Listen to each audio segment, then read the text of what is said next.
So gas is another way of sterilizing things. So if you expose your materials to gases like ethylene oxide, peracetic acid, chlorine dioxide, and vapor-phase hydrogen peroxide, you can kill microbials efficiently.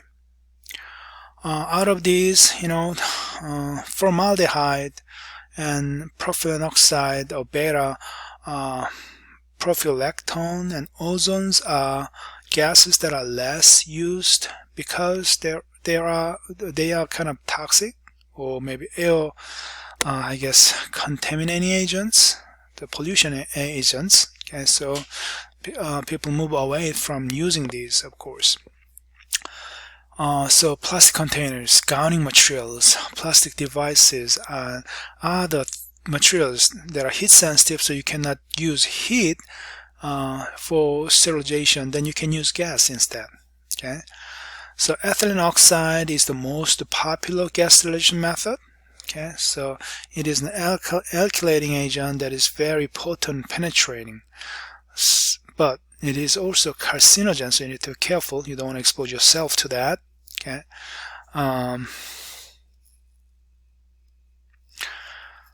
So the dosage about 400 to 1200 milligram per liter of that this gas at 50 or 60 degrees Celsius, and then 35 to 80% relative humidity. That's how you can use it. When reacted with water and other compounds, ethylene oxide can leave some residues like ethylene glycol and ethylene chlorohydrin. So upper limit of such residues are established with the FDA. So you got to be careful using this gas. And chlorine dioxide, which is made out of 2% chlorine and 98% nitrogen, is another alternative gas sterilization method. So barrier isolation system, if you want to sterilize it, you can use chlorine dioxide. So this gas has kind of green color in it, so you can see when you do the sterilization method. An alternative gas that you can use is, of course, vapor-phase hydrogen peroxide. I think this is the most popular gas sterilization method of these days. Okay, there's a reason for that, because vapor-phase hydrogen peroxide is a strong sanitizing agent, so it can even kill the spores, sporicidal. And it's relatively safe. It's not a carcinogen or anything. Remember that hydrogen peroxide is what your antiseptic thing they can apply on your skin if you get a wound. Okay, and it's also environmentally friendly. It just produce some water. That's it. Non-corrosive. So that's why it's popular these days. Vapor-phase hydrogen peroxide. And then ozone and peracetic acid are also used in parenteral drug manufacturing. So ozone for deionizing water treatment, and then peracetate for isolator sterilization. Okay, so understand gas is also used in sterilizing many different kinds. You can see the gas sterilization chamber for maybe gowning material here. And another sterilization method is radiation, the exposure to strong radiation. Okay, so radiation sterilization can be achieved by gamma radiation, beta particle, or ultraviolet light radiation.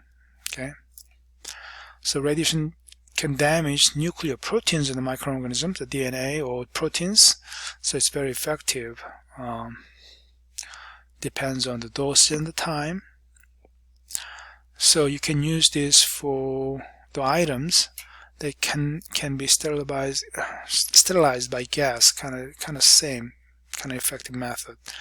So if we are using a gamma radiation, so you will be using cobalt-60 high energy photons that's being generated, because that's very potent radiation. But you gotta be careful.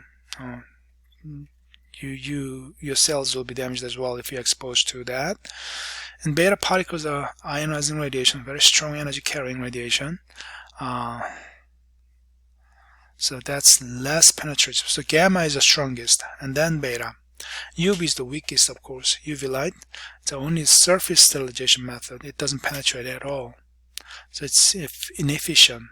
Okay, so there are methods, but these are not commonly used at all. So if you see something like that in your biosafety hood, don't trust that, the UV light exposure. And anything that's below this, under those, you're not going to be able to kill. So you don't trust UV light radiation. And then finally, there's a bright light sterilization method. So strong light energy, of course, can kill the microbials. So it's been developed as a terminal sterilization method for drug products in the final containers. Okay. The light is produced by ionizing xenon gas in a quartz lamp using a high voltage pulse of short duration. So this light is about 20,000 times more intense than sunlight, and single pulse light at 1 to 2 joule per square centimeter will kill more than million CFUs of spores. It's very strong. So light exposure would not affect the temperature of the product, because light is not going to heat up the molecules. That's what it means. So it could possibly be used as a terminal sterilization for your biological molecules, but not many biological molecules use this method, because still, your molecule could be degraded. So anyway, out of these, there may be a sterilization method you want to use for your final sterilization method of your product, but it may not be there. But we talked about filtration. Filtration is the most popular because it's very forgiving sterilization method for biological molecules. And then finally, terminal sterilization. This is the process, you call it. After your biofilling is done, your product should be sterilized terminally. And that's what FDA wants to see in your manufacturing process. So parental product should be sterilized after being sealed in its final container, short time after filling and the sealing have been completed. Okay, then the question is how? Okay, if thermal sterilization is used, consideration should be given to its adverse effect on the product. So heat, that's what it means. If you're going to use heat, make sure your drug molecule is not going to be damaged by heat. If you have heat-sensitive API product in your vial, then you must be aseptically filter sterilize. Then can you filter after, vial seal? No. So normally in that case, your filter sterilization is taking place before your vial filling, after the final formulation. That's how it's done. Okay. And then, like I said, radiation could be used in place of filtration, but there isn't enough study done on the effect of radiation on biological molecules. So companies are not really using that in place of filter sterilization, because we don't know much about the effect of strong radiation on the biological molecules. So yeah, it's not the common final sterilization method yet. So anyway, whatever the sterilization method you're going to use, especially terminal sterilization method you use, you have to study and you have to validate that method, especially if you're using a filtration after formulation as a final sterilization, then you have to do the sterility testing to prove that, during maybe 1 month, 2 months, 3 months, like 6 months, maybe shelf storage time, there's no microbe growing in your final product. That study should be done and documented. Okay, that is required.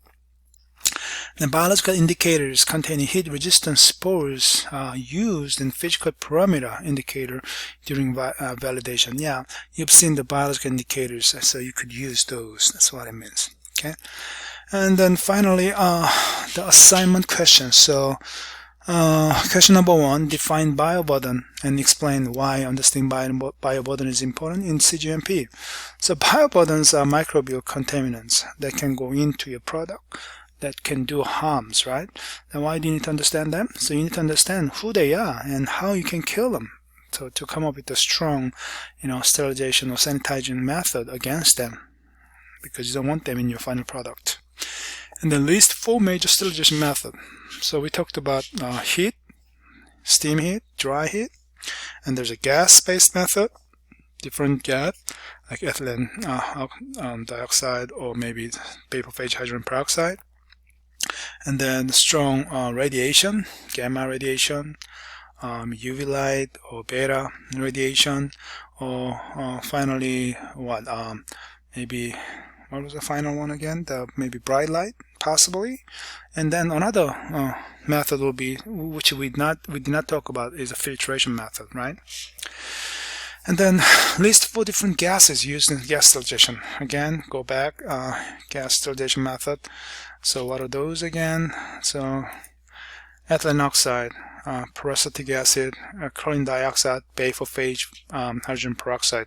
Okay, so those are, for examples. Out of those, vapor phase hydrogen peroxide is the most commonly used gas. And then describe validation method used for sterilization. How do you validate it? Depends what sterilization method you use. If it's a heat, you have to use maybe temperature probe, maybe biological indicator. If you're using something else, the validation method may be different. Okay, you could use maybe Boydic tag for the heat. If it's a gas, you have to do the maybe spike test. There are different validation methods that are out there. What is thermal sterilization? Terminal sterilization. So that's what FDA want to see after doing the final filling of your vial into the primary container and then sealing.